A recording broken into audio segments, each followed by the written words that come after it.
어제 한 차례 큰 하락이 나왔잖아요. 기분이 별로 안 좋네.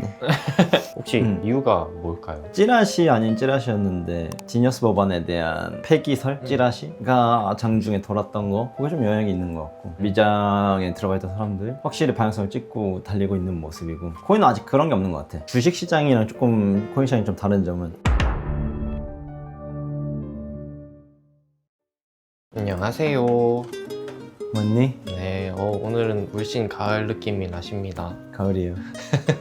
동강님은 가을 타시나요? 난 가을 안 타고 여름 타는 것 같은데. 아, 여름이 되면 약간 생기가 도는? 뭐 여름에 태어나서 그렇다라고 하는데, 여름이 되면 일단 기분이 좋고, 상대적으로 여름이 지나고 나면 좀 텐션이 떨어지는, 오히려 그럼 가을 타는 거라고 볼 수 있어요. 그것도 가을 타는 거. 그럴 수 있겠다. 그래서 약간 좀 늘어진 상태? 그래서 약간 지금 텐션이 떨어져 보이는군요. 장세도 약간 지루하기도 하고. 네. 주식은 뭐 장세가 좋은데 크립토 쪽은 아직 유동성 파티에 그 온기가 오진 않고 있어서 그러니까요. 기분이 별로 안 좋네. 그러니까요. 어제 한 차례 큰 하락이 나왔잖아요. 혹시 이유가 뭘까요? 찌라시 아닌 찌라시였는데 지니어스 법안에 대한 폐기설 찌라시가 장중에 돌았던 거, 그게 좀 영향이 있는 것 같고, 그거 말고는 사실 딱히 이유를 찾으려고 그래도 찾기 어렵다. 그러면은 매수 기회 아니에요? 그치, 그렇다고 볼 수도 있는데, 그냥 긴가민가 했던 미장에 들어가 있던 사람들 확실히 방향성을 찍고 달리고 있는 모습이고, 코인은 아직 그런 게 없는 것 같아. 아무래도 실적이나 눈에 보이는 것들이 없으니까. 주식시장이랑 조금 코인 시장이 좀 다른 점은, 주식시장보다 코인 시장이 훨씬 더 심리에 영향을 많이 받는다. 기본적으로 주식시장 현금 흐름을 기반으로 미래 가치를 산출할 수 있는데, 코인은 그게 없다 보니까 그냥 전체적으로 심리 자체가 많이 열리는 데까지 시간이 걸린다.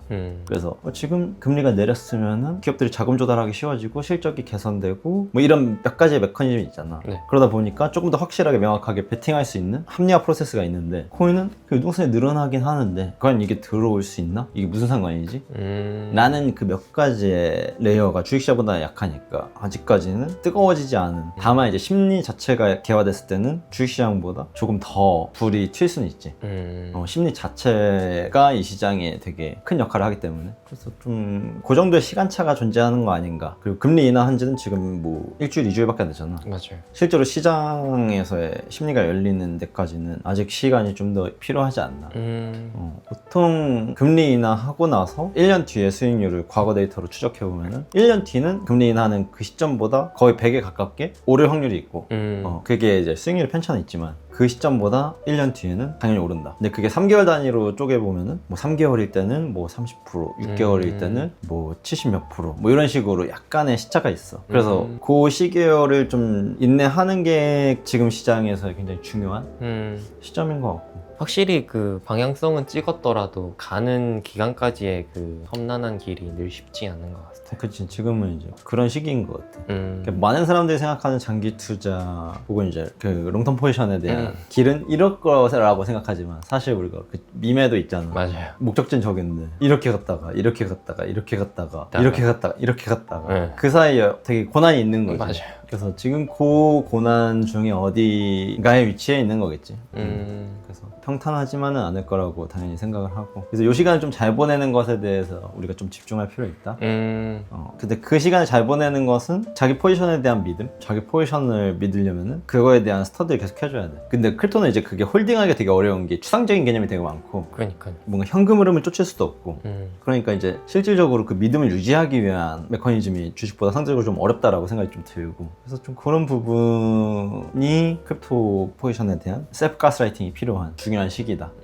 이때 놓치고 이제 엇박 타면은 좀 빡센 거지. 그러니까 이제 우리가 연초에는 올해 국장 많이 올랐으니까 상반기는 미장 조금 더 채워야겠다 해서 하반기에 한 7, 8월 해가지고 미국 쪽 포트를 많이 채웠잖아. 네. 국장을 좀 많이 덜어주고 지금 뭐 헛사이, 로빈후드, 뭐 기존 팔란티어 이쪽의 비중을 조금 더 키워주는 전략을 썼는데, 안 했으면 큰일 날 뻔했지. 그 크립토에 간접 투자할 수 있는 쪽의 수익률을 무시하지 말자라는 접근이었는데, 그러다 보니까 조금 더 미국 시장 안에서 누구나 비싸다라고 할 수 있는, 대표적으로 팔란티어지. 팔란티어조차도 지금 되게 공격적으로 2, 3분기에 좀 담고 있으니까 그 이유가 그냥 자본의 성격이 성장주를 굉장히 추종할 거고, 그 안에서 소프트웨어에서 1티어는 지금 팔란티어 아닌가? 라는 생각 때문에 그런 쪽 위주, 그리고 성장성이 많이 남아있는 또 로빈후드, 그리고 헛사이, 뭐 이런 쪽으로 조금 포트폴리오 리밸런싱 하고 있는 좀 공격적인 매우 포지션이지. 다행히 그게 없었으면 약간 약간 포모가 와서 지금 홀딩하는 게 좀 힘들었을 텐데 아직까지는 좀 유효하게 가고 있다.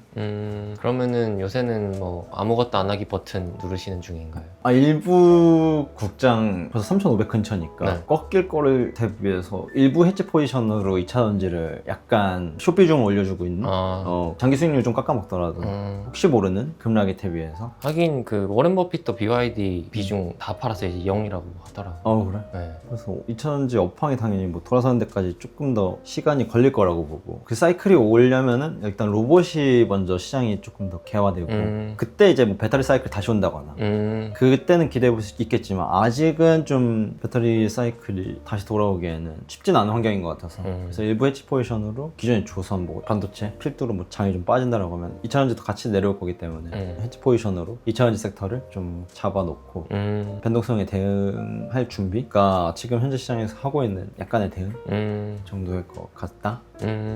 역시 그래도 아무것도 안 하시지는 않네요. 그러니까 뭐 깔짝깔짝하면서 이제 돈 잃기도 하고 그렇겠는데 그렇다고 이제 기존 포지션을 완전히 갑자기 스위칭하는 거는 큰 실수를 많이 해봤기 때문에 기존의 업황이 안 좋고 쉽게 턴어라운드 하기 어려운 쪽을 일부 숏 포지션으로 해지를 걸어주는 게 오히려 심리적으로도 좀 유리하고, 그리고 기존 포지션을 안 놓치는 데서 좀 더 유리하고 고점에서 매도는 어차피 불가능하다는 걸 알기 때문에 그쵸. 그래서 충분히 들고 가려면 이런 중간에 해치 포지션을 걸어줌으로써 이 사이클을 오래 탈 수 있는 기교 아닌 기교 부리고 있습니다. 잡기술.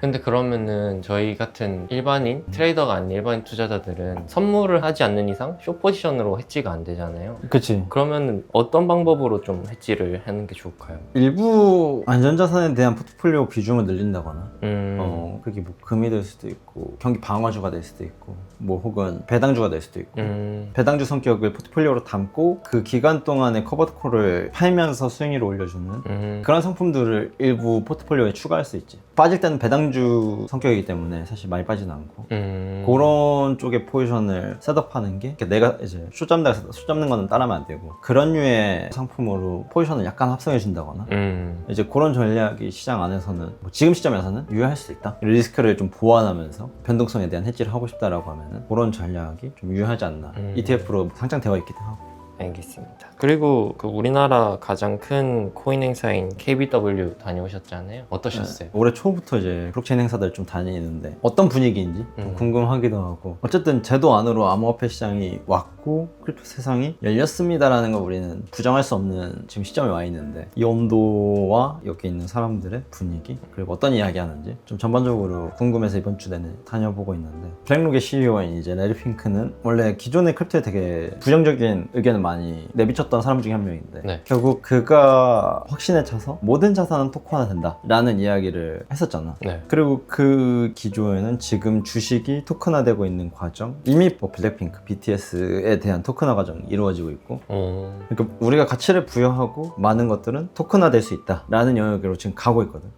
근데 크립토 행사를 다니다 보니까 우리가 일반 중앙화된 거래소를 CEX라고 하고 탈중앙화된 거래소를 DEX라 그러더라고. 네. 근데 이 덱스에 대한 사용성이 뭐가 의미 있을까라고 계속 고민을 했거든. 이걸 누가 써야 되고 왜 써야 되는지 좀 이해가 안 됐는데, 결국 가치를 부여하는 모든 것들이 토큰화 된다고 했을 때 누구의 허락 없이 누구의 제한도 규제도 받지 않는 영역에서 내가 성장할 수 있는 거야.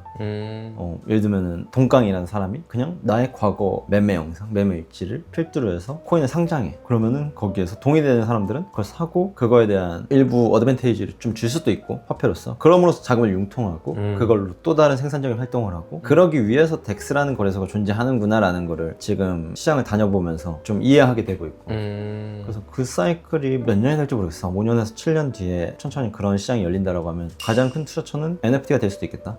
지금 뭐 시계, 미술 이런 것들도 이미 현대사회에서 우리가 가치를 저장하는 수단으로서 쓰고 있잖아. 맞아요. 뭐 미술시장 죽었다라고 하지만 사실 그렇지 않을 거거든.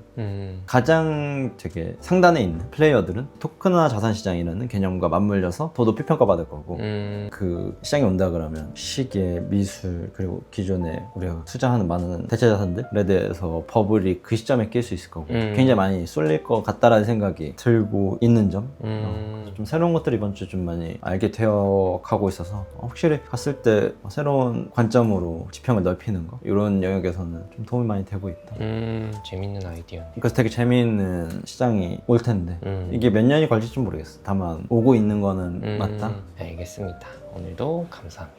네, 이번 주 시장을 비롯해서 특히나 이제 크립토 쪽은 아직 좀 더 시장 심리가 열리기까지는 시간이 걸릴 것 같으니까 약간의 인내심이 필요한 시기, 굴곡이 많이 있는 시기가 향후 몇 개월 될 수도 있을 것 같고, 주식시장은 항상 그랬던 것 같아. 모두가 좋다고 하면 그 자체로서 문제가 되기 때문에 어떻게 변동성이 생길지 모르는 그런 거에 대한 좀 주의성, 어떤 일이 생겨서 시장이 꺾이는 게 아니라 모두가 좋다고 하면 그 자체로서 문제가 돼버리는 이런 그렇죠. 시장의 유기체적인 면모가 있기 때문에 시장 자체는 굉장히 유기적인 생물이다라고 생각하고 여러분들이 잘 보살펴야 되는, 관심 주고 좀 고려해야 되는 생물이 아닌가 생각을 합니다. 저는 잘 돌보러, 난을 닦아주러 가봐야겠네요. 안녕.